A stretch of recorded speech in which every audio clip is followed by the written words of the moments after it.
Sports Court with 13 on your side. The case, is the Lions regime in over their heads? Testimony. Yes, they are in over their heads, and that's solely based off the roster they put together even before all the injuries. Yes, I know they have a ton of players on injury reserve, but this team was poorly constructed to even get halfway through the season, let alone have enough depth to finish the year. Add on top of the fact that Jared Goff is playing horribly, this team's going nowhere fast.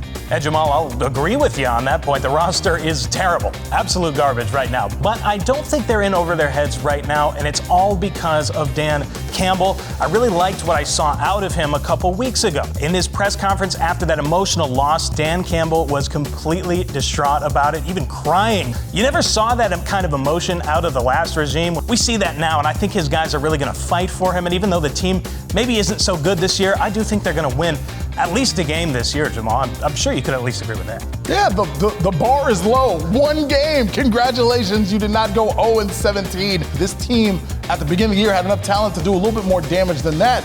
Wouldn't you agree that the offense has played so poorly but has made so few adjustments that it seems that the coaching staff doesn't know how to fix this right now? The wide receiver core is an absolute mess right now. When your best receivers are your tight end and your running back, that's not the way you're going to win games. I think that they are going to try and figure that out going into the offseason, though. They have a chance to really build around Jared Goff. I don't think they're going to give up on him quite yet. Closing argument. The Lions have just 3 touchdowns in the first half all season.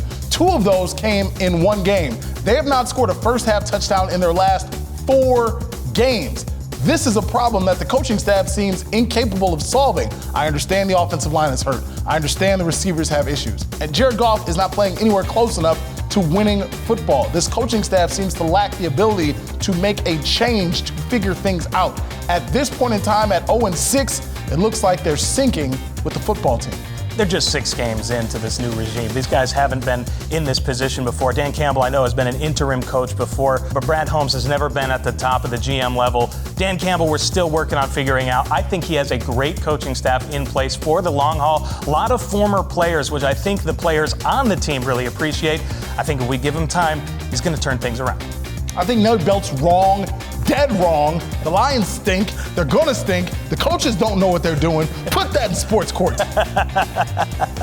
The verdict. So now we want to hear your opinions. Head to our Facebook page or text COURT to 616-559-1310, which will take you right to the post.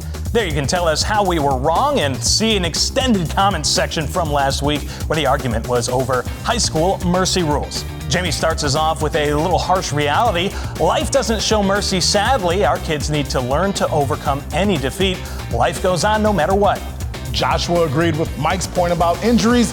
The last thing I want to see are good players getting injured by inferior opponents when games are out of reach and teams stop trying. Paul talked about alternatives to mercy rules. This is why there are divisions. If a school's crushing competition, they should be moved up. Let them play. John pointed out that repeatedly destroying the opponent is taunting and demoralizing and at some point becomes a spectacle at the expense of the losing team. But Luke took an optimistic view of running up the score. Sometimes blowouts are the only times a small group of kids gets play. That's a good point. And Warren had a mixed take, 50-50. Depends on whether I am on the winning or losing side. I feel you on that one, Warren. Well, jury at home, we always know that you're on the winning side when you're watching Sports Court.